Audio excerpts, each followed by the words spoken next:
Was the concept feasible or not? We will never know. Right, there's a last mile or a last kilometer problem. How do you envisage the 2025 moving Predictions forward for with AAM? 2025, guys.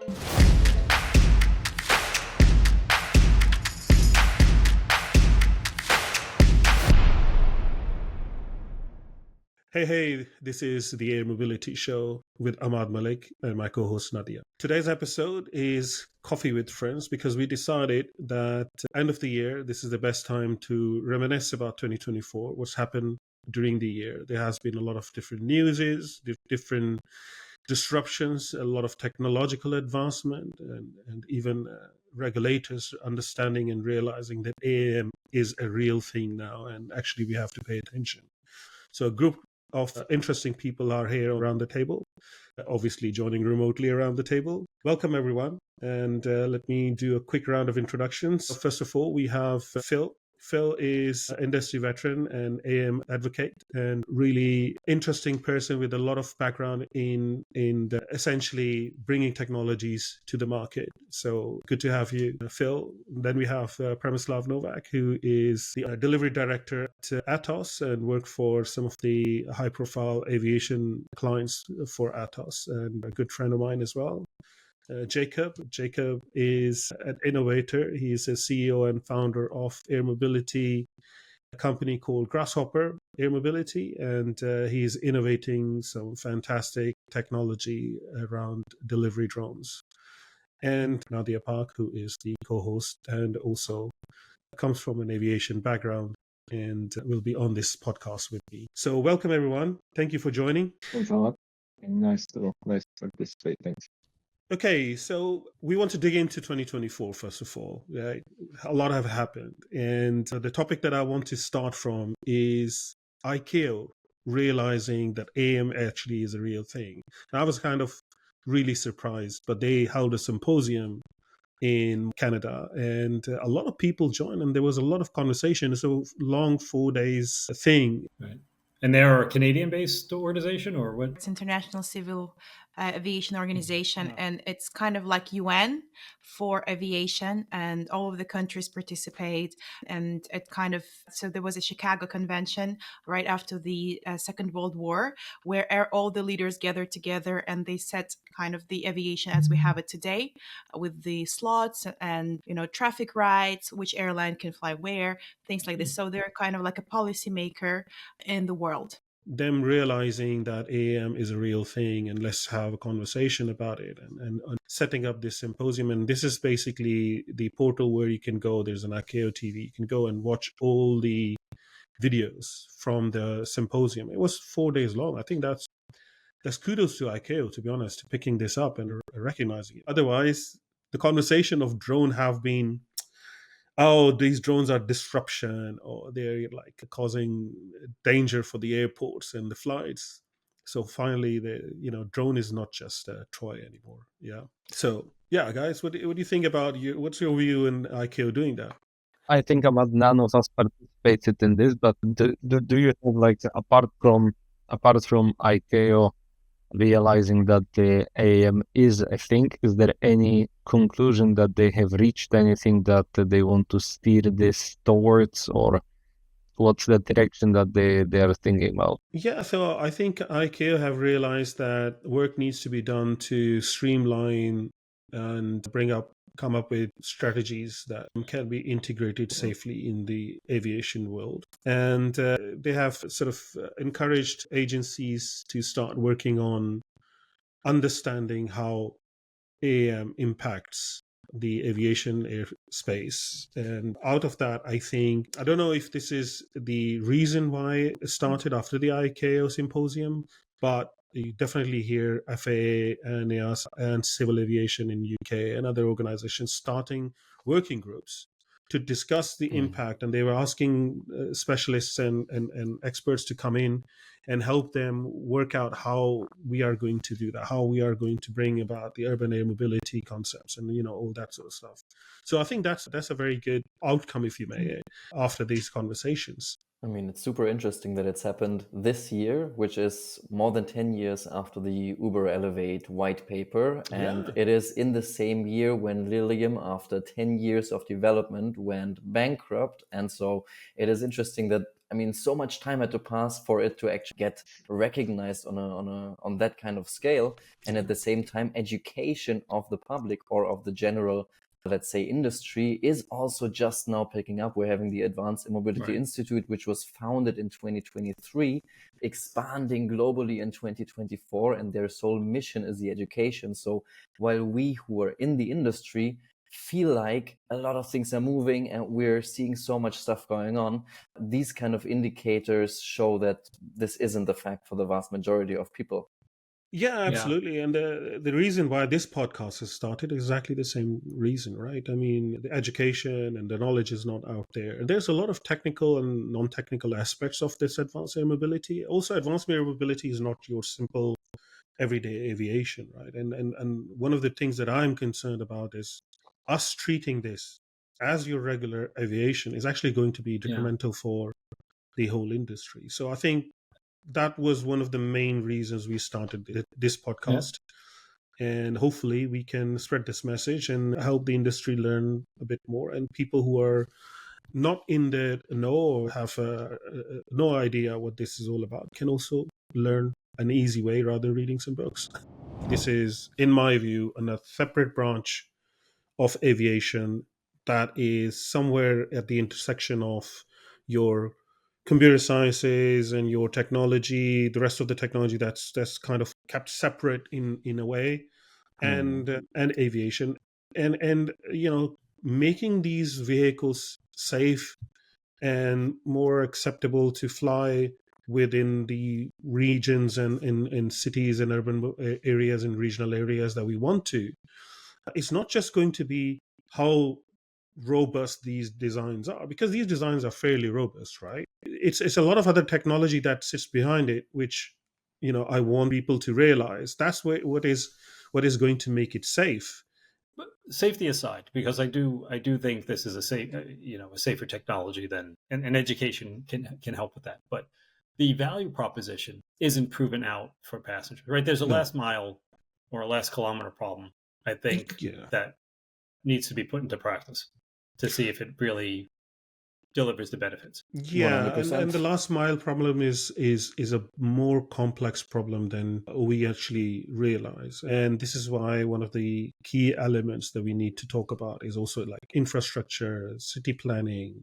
Then the other last mile issue, and I'm going to let Jacob talk about it because this is his thing, is landing somewhere and then these vehicles can drive the rest of the last mile, right? Jacob, that's how you're designing the Grasshopper, right? 100%, because I also believe it's not a last mile problem, it's a last leg problem. So we can differentiate between urban air mobility and regional or rural air mobility. My personal take is within the cities, we don't have a connectivity issue. There will be, and there already is, aerial mobility within cities, but that is always going to remain a very wealthy people use case, because it is just so much more expensive than any other means of transport. But you're really gaining efficiency and gaining speed when you're connecting the surrounding regions 200, 300, 400 kilometers outside of the cities. And then the question is, okay, now I want to create an ecosystem where vehicles are flying to rural areas. And how do we connect these rural areas then to that infrastructure? Because we need to create a big grid of, let's call them vertiports. And then after landing, how do I then get to my home or to my job? So either I create mobility hubs out of these infrastructures where I need to connect train lines and buses and taxis, or I say I will integrate the driving part directly into the vehicle so I don't have to make a matching between a driving and a flying vehicle. And that's the approach that we're taking at Grasshopper. So we want to incorporate that last mile mobility into the flight mobility itself to solve that regional connectivity issue. Is that the solution? We will see. I can also not prove it until we're doing it. But I see a big challenge with the last mile away from the vertiport. If you look at the more established old cities like London, like Barcelona, like New York, there is a lot of transportation, good connections available. But then again, going to the cities like Dubai and Abu Dhabi and Muscat and these places, there's no such a centralized, cohesive, spread of city in that sense. So, for example, Dubai does not have a city center or downtown, and the whole city is have something like 6 or 7 different centers of that city. There is a propensity of adopting urban air mobility in those areas because the road traffic is absolutely chock-a-block, jam-packed. Can I ask something to that? Because I'm Yeah. curious on your take and on Nadia's take as well. If you're talking about the streets in Dubai being chock-a-block, I talk with one of my colleagues who's based in Dubai, and he can actually see from his window that they're building one vertiport. It is actually being built, and they're going to start operations. Yeah. Will this solve this traffic issue? Well, I think it's an ongoing process with the aviation stakeholders in the Gulf region and in Dubai itself, because there are different stakeholders actually working. There is RTA, there is the Civil Aviation Authority, there are the airlines, and there are the OEMs, and there are the vertiport company that are building them. So they're all talking together how to put together the business case. But in my personal view, I think that the use case will be possible, and it's only built for those high value tourism clients or the business people who just want to avoid congestion. And I personally imagine this to be part of the Emirates flight on a business class or first class fare, where instead of the helicopter service, people can just take an eVTOL, which is sustainable, quick and fast, and it gets people to place. The reality is nothing is going to overnight completely change how we transport. Of course. 2 vertiports popping up today is not really going to make a big impact, right? The problem is there are hundreds of thousands of cars on these roads. 5 vertiports not going to replace that, right? Idea is that it will become proliferated and everyone can use it. But, we will not be able to reach that reality unless we change the way we look at this, in a different way. And every place in the world have a different use case. The use case that we are talking about in Dubai is not going to be applicable in, let's say, London, right? Because I would rather take a tube into London because I know the tube is fantastic, and different places will have different sort of use cases and way it integrates. But again, these are speculations, right? We have seen what's happened in 2024. I wanted to go into the speculation part a little bit later. But it's about the creativity, right, as well. Yeah, Of the exactly. aviation See what stakeholders. yeah. And then the inter-airport transfer, and London to Gatwick, people flying with different airlines, and they're not they're different airlines. There's no alliance between them as 2 low-cost operators. So people potentially there will be somebody who will come up with this service to just transfer people from airside to airside. And there's so much creative work in the aviation that can happen. And I mean, this is what I can see, right? I mean, you're absolutely right. Let's say if United or some of these airlines are buying some of these vehicles and they're going to start a service. So there are 2 things they can do. One is to replace the helicopter service, let's say from Manhattan into the airport, right? There is already a service which is kind of very expensive and also not really sustainable. So let's replace that. Coming back to something Jacob had said earlier, which I thought is really good, because for me, right, if all eVTOLs do are replace helicopters, that is an incremental improvement and certainly not transformative. So, for me, AAM is transformative. So, like, how do we dramatically change the game? Because again, if all we're doing is replacing helicopters, okay, we save some emissions, it's a little quieter. And it's quieter in a busy city that you can't hear anything anyway. So I don't know how much the sound really helps, right? So where do we see that transformative kick in? I think another transformative part is the tilt wing technology. So we're talking about using wings on helicopters, which actually means we can get much further into the distance whilst reducing the infrastructure that we need. So that opens up more use cases and it's much more efficient. And another point that I think is very interesting, if we're looking at the Lilium story, for example, why did they die? Because they certified a vehicle they didn't really want to certify, because they actually wanted to certify a higher passenger vehicle. And I think that's a very important point. When I'm looking at Grasshopper, what we wanted to do is establish a new mass transportation system. This is what is needed. You want to bring it to the masses. You don't want to keep it in the niche. How do you do that? You need to increase the capacity. This is what Lilium realized. We cannot generate enough profit with a low passenger vehicle. We need to put in 15 people. And I think an interesting company, free commercial, is Light Aviation, because they're actually doing a mass transport 40 people eVTOL. And that actually makes a lot of sense. That's Reducing infrastructure, transporting a lot of people over a long distance. Yeah. Who's funding them? Do you know where they're getting their funding from? I think Middle East and VCs. Yeah. VC. Because Well, that's sorry. We go ahead, spoke Mike. with Fresh actually, and the thing is, the design is still evolving, right? I mean, at the moment, eVTOL technology is not really there for a 40 passenger. But at the moment, the only way they can make it happen is by incorporating existing technology, right? I mean, that's not ideal at the moment, because you're talking about still using Jet A1, still having 4 of the turbofan engines and 4 EV electric engines. So yeah, I mean, we'll see how it evolves, right? But that's a good concept. Yes, absolutely. Until we get to the masses one, then yeah. Yeah, and I mean, to that point, why I was curious on who's funding them. Obviously Archer and Joby have these latest significant capital infusions, but what strikes me is they're from corporations, right? You don't see VCs coming in, and that kind of tells me they're prepared for a longer haul on this. Because I'm just trying to put myself in the position of a Joby and Archer. It's a scary place, right? I have $1 billion in the bank, but I'm running through money very fast, and I need a lot of people flying to make this to work.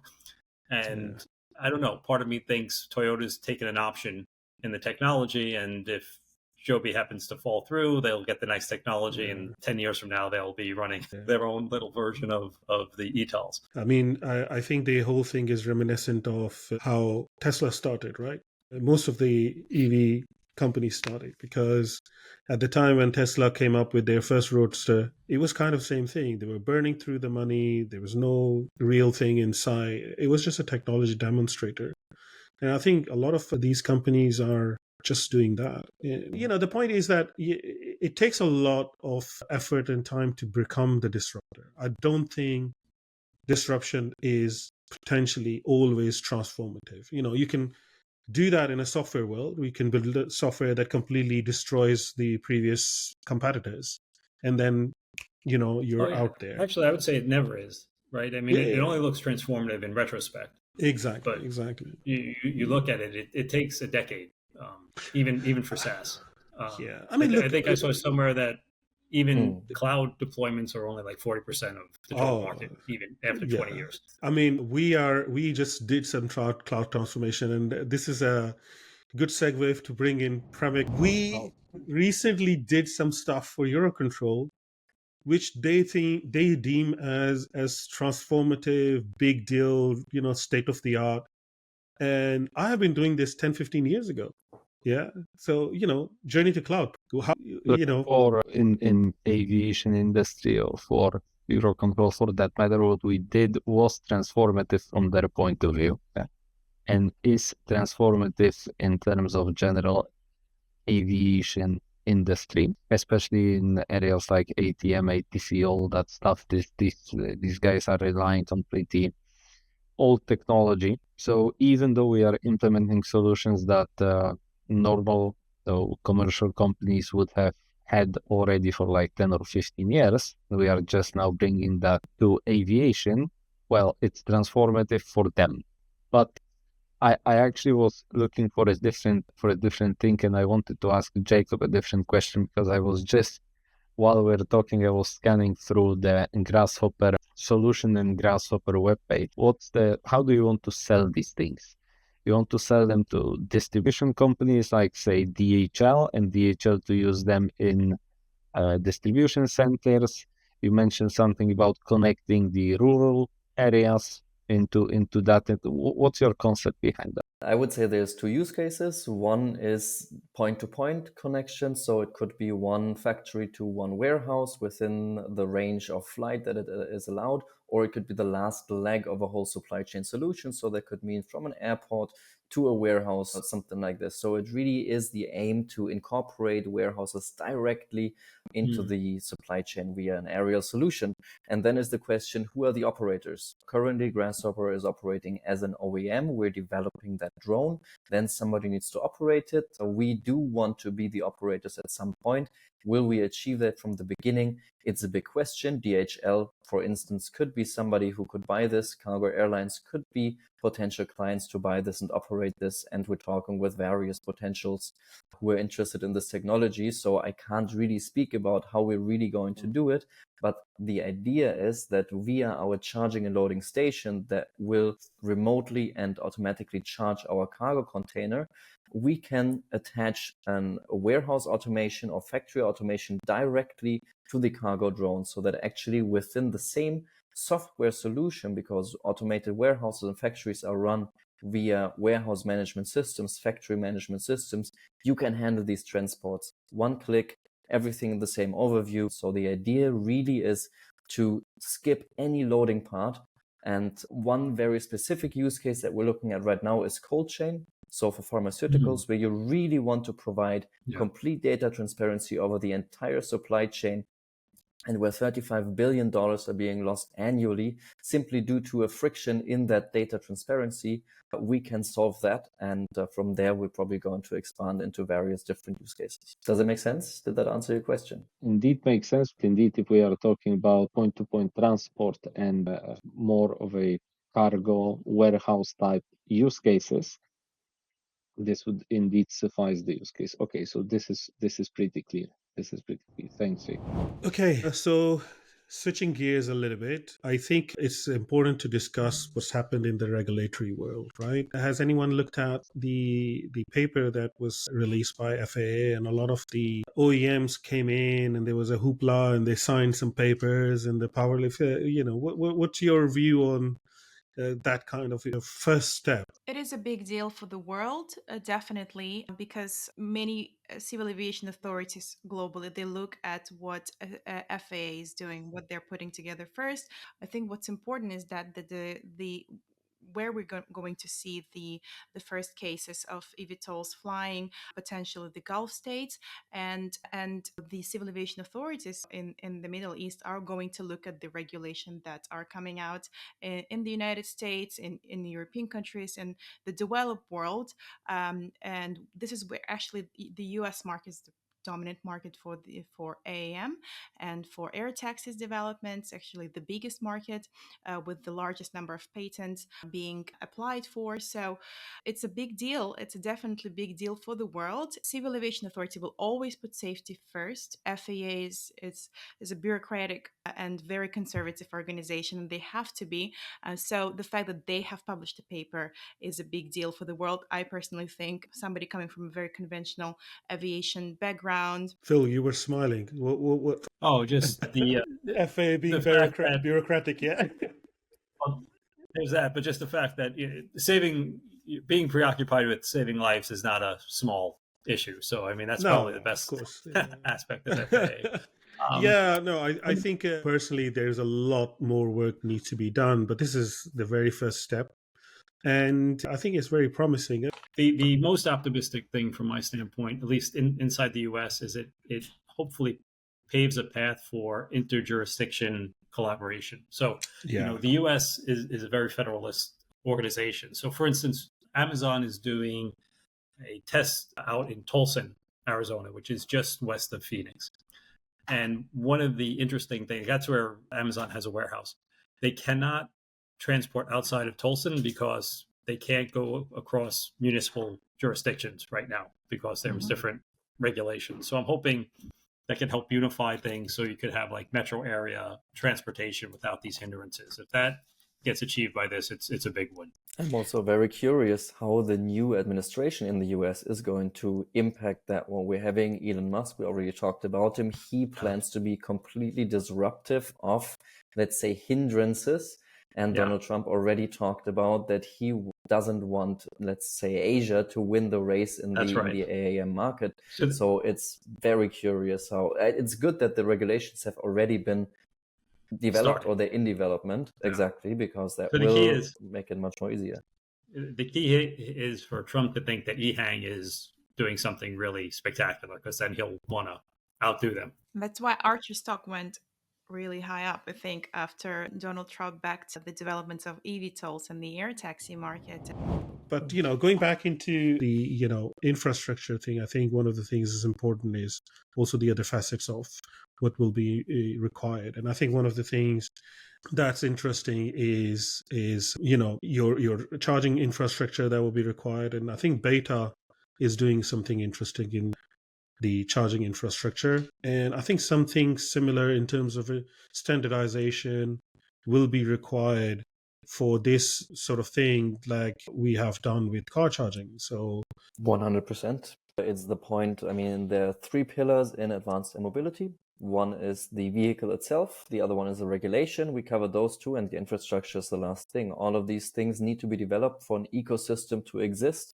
And there is companies already specializing in exactly these kind of chargers and putting them into various airports and partnering with vertiport companies. So definitely there is a lot of uptick in that sector. We're getting reached every month by various companies specifically about that kind of charging possibility. On the other hand, it's a different technology that's needed than for cars, obviously, because you need much more power and much more capacity. Yeah, and also sustainable form of electricity, right? So right now, sustainable electricity generation is not really there to fulfill the requirements of the future. I think there is some additional work need to be done. But Ahmad, from the standpoint of infrastructure, you also I believe in the vertiport or in the helipad, whatever is used to accommodate those machines to fly, the passenger drones or air taxis. Let's look at this as a regular ground handling procedure. When the aircraft lands in the airport, this is how the airport makes money, right? From landing fees, from the ground handling, from passenger services and things like this. When an eVTOL lands on the vertiport, how much time, what's a turnaround time? Will we need to charge an eVTOL? How much time it will take? This is the opportunity cost. And how will vertiports make money? How will the fleet operators of OEMs make money? OEMs will just sell the fleet and that's done, work done. But then comes the business case of those fleet operators and the vertiports. Will it be like a bus stop, people just come and go, affordable, or will it be like a premium service? This is something that we don't know how it's going to happen, but looking at the cost calculation, just putting a simple case, if it's a 4-seater and if an aircraft needs to be charged for 2 hours, that is very non-efficient use of a vehicle, because in regular aviation, you need to sweat your asset, your aircraft, to fly nonstop to make money.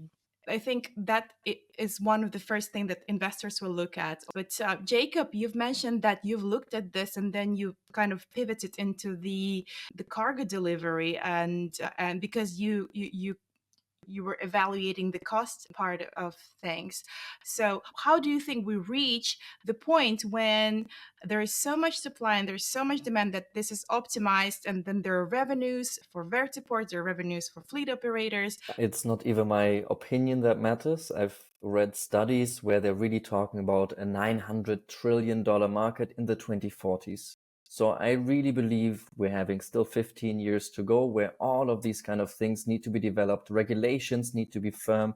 We will have new safety procedures put in place until it really reaches that kind of thing.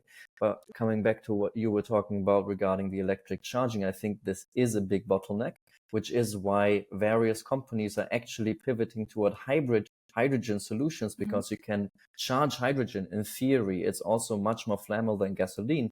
So there is technical challenges connected with this, but the hybrid hydrogen technology, I believe, is going to be a game changer, is going to solve that kind of bottleneck. And on the other hand, we at Grasshopper, we're developing both solutions, fully electric and hybrid hydrogen, because with hydrogen you can get into the distance. On the other hand, our electric version is using a battery swap system. Not per se battery swap, but we're swapping our cargo containers, which equals that. We will see how it pans out when these fully electric vehicles come on board. I believe battery swapping and hybrid hydrogen solution will solve these issues in the very long run. Yeah, no, that's, I think, very good point, because a lot of things have to come together. And I think probably the slow charging battery replacement pack thing kind of is, and it's a tried and tested thing, right? Because if you look at in the urban areas, there are all these scooters and mopeds and stuff like that that you can rent. I know you've probably tried in Barcelona, Jacob, because we have all these scooters everywhere. That's exactly what they do. They see that the charging level has gone down. They come in and they pop the battery out, they put a new one in, off they go. And I think that will be probably sensible. And I think you designed the whole container that encapsulate the battery pack and the storage area. That's, I think, is brilliant. I know that there are some developers who are developing the drones in a way that the lower section is where the battery is, and dropping the battery and replacing it is quick and easy. So yeah, I think yeah, it's a long way before we see exactly how things will pan out. Let me ask a quick question, because Jacob's 900 trillion obviously raised an eyebrow. I hope that number was correct. Do you think? We'll see in 15 years. Do you foresee an AAM winter before an AAM spring that realizes all this? And what are your thoughts on that? I'm not sure if I'm qualified to speak about this. I don't know enough what's going on within the other OEMs. No, it's an interesting question. I think we are right now maybe in the winter, and the spring is about to happen, to be honest. So if we're talking, I thought the funding topic was interesting, and sustainability, because it comes back down to reality. What is it that we can achieve today? Actually, we at Grasshopper, we're having sustainability as a core topic, but in order to get to the market as fast as possible, we need to use technology that's feasible today. We don't want to invest into battery technology, for example, to develop that by ourselves, or propulsion. That means probably the first thing to go to the market as fast as possible will not be as sustainable as possible, and it will require a lot of funding, whereas we will not be able to hire as many people as Lilium. So there is really that kind of thing. How do you build that kind of company? How do you get to the market and survive? So what will the spring be, in order to stay in your metaphor? I believe EHang already is in the spring. They are spreading around all around the world. They have the certification. Now it's much easier to get certified in other countries. That means they're grabbing market share. And who will be able to take that market share away from them again? Because they're already fulfilling a demand. So it really now is a race to get to the market as fast as possible with as much realism as possible.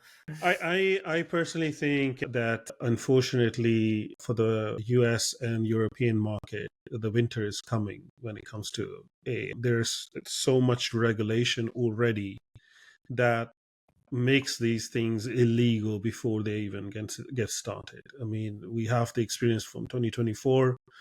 You saw the Olympics in Paris. They had a whole plan. They did all the test flights. And in the end, it failed because of the regulatory reasons. But the reason is good is because there was a lot of data. There was a lot of testing, and they can use that for futures. So unfortunately, the problem is right now that everything forbids to operate these things. So that's probably going to cause a winter, at least for a period of time, before we can come into the spring. On the other hand, Archer just completed this mega project with Stellantis in Georgia. They just built this mass production facility for their air taxi. That is looking promising. So they're ready for mass production. It's in Georgia. Yeah. It's a very good state to do business in general.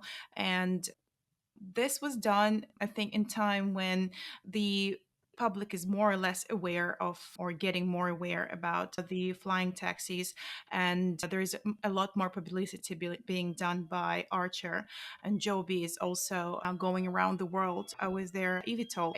I believe, a competition between East and the West, and this is exciting because in competition there are real changes happening. So I think we'll benefit a lot from that. But nonetheless, I think all the challenges that we discussed, there's so much of the positive outlook to look at. I'm just kind of wanting to ask everybody's take on how do you envisage the 2025 moving forward Predictions with for AAM? 2025, guys. My 2025 prediction for AAM, it is not going to be a winter, it's going to be a spring. Funding is going to tick up. This year is again the year of the big events. We have the Dubai Air Show coming up, we have the Paris Air Show coming up. There is going to be more sales.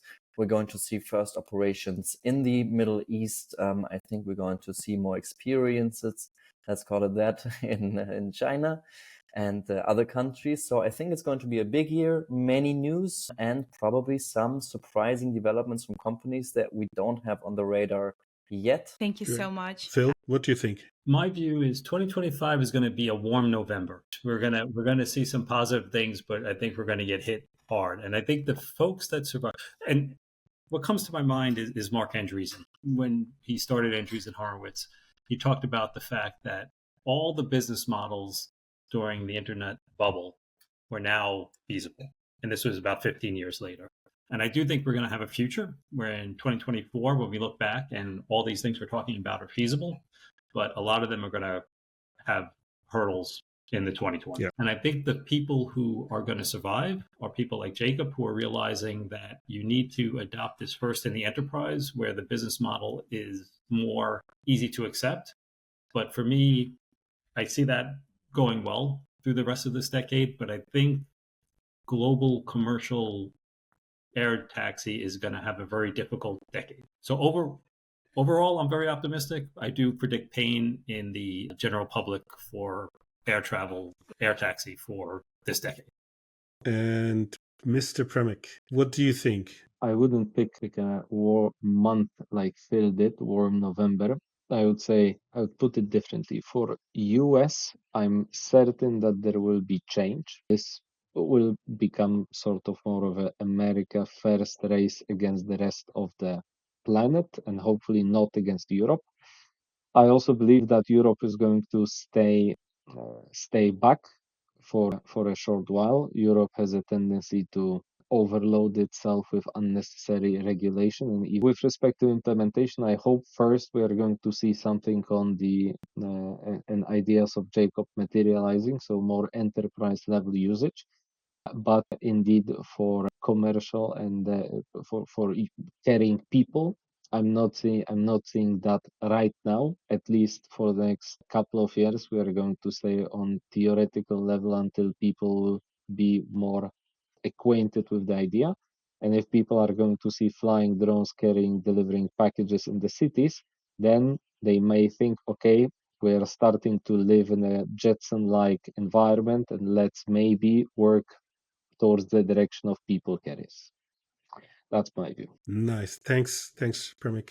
Nadia, what's I'll your be super last quick. prediction? I think, yes, I've been reading so much, it's just overwhelming. But I think Yeah. the first ambulance in the air, the first use in 2025, we must see a human life being saved with the use of an eVTOL. Yeah. And I think that would really, really help with public acceptance, but also to see the efficiency of saving time and helping people real case. So in 2025, I believe we will see the first air ambulance on the electric aircraft. I mean, even if it's not a prediction, I would love to see that, because especially my recent, my sister passed away because she couldn't reach the hospital in time. Ambulance didn't make it. So I would love to see that use case really be the first. I think that should be what money can be spent on. It is deserving of being even expensive. Forget about the rich people. Yeah. Let's make that happen. So yeah, absolutely. Yeah, I think very interesting conversation, and we ran out of time. We did want to talk about some technological aspects and artificial intelligence, because that's the part of air in the air mobility show. The AI stands for the artificial intelligence, and I had some topics lined up, but we kind of got stuck into the news that's been happening, which is kind of exciting stuff. So really appreciate. Thanks everyone to joining and participating in the conversation. And thank you everyone for watching the episode. We will be now releasing all the other interviews that we have done, and it will be coming out in January. So look out for new episodes. And thank you for watching. All the details will be in description. And see you in the next episode. Thanks everyone. I'll see you in the next year. Thank you, guys. Happy New Year. Happy New Year. Happy And New Year. see you soon. Bye-bye. Bye-bye. Okay, don't ask me about digital twins though, because I have no idea. Okay, then I will but ask can you talk about digital other twins. things. That's it.